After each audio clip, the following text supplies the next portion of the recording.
may show ako sa Dubai. Wow, nakatakas. Diba? Alam mo dyan, curious lang ako, no? Kasi like, alam mo yung iba, ginagawa nilang parang napakalaking kasalanan kung mas matanda yung girl o yung mas guy sa kanyang partner. But in this case, ako naman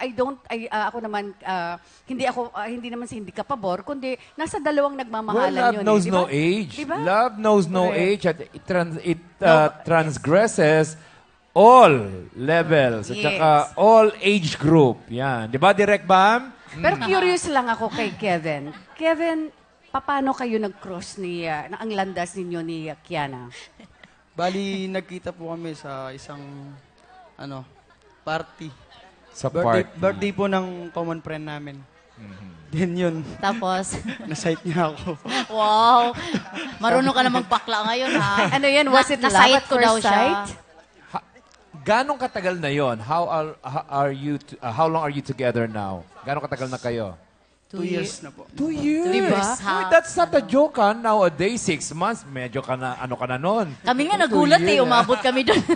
Nag-second anniversary na sila last March. So, tagal na rin, ha? Nakita mo na siya sa isang party. So, anong nakaka-catch ng attention mo kay Kiana? Akala ko sabihin mo anong nakain mo. Hindi, anong nakaka-catch sa'yo na-attention kay Kiana? Kasi alam mo naman, sikat ito, sexy, at saka direktong hindi ka ba nagkaroon ng insecurity na baka isnabing ka lang ni Kiana? Actually, hindi ko po siya kilalang artista noon eh. Wow, yung English yun na may baon, ha?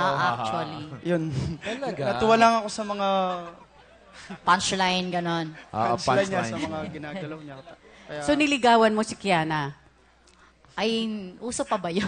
Hindi, kasi nung nagkita kami, parang naiinis ako na natutuwa kasi hindi niya ako kilala. Ang sa akin naman, baka naman gamitin lang na porkit artista, papadikit-dikit sa akin. Hindi, parang sige, parang okay siguro to. Hindi May niya- motibo, in other words. Oo, parang ganon. Di, sinakyan ko na lang din. Hindi naman nawala naman kami balak na magiging seryoso. Gwapo eh. Oo. May dala kong Mabait naman. May dala kong kanin. Hindi, inuwi ko na, inulam ko na. Teka muna, sino sa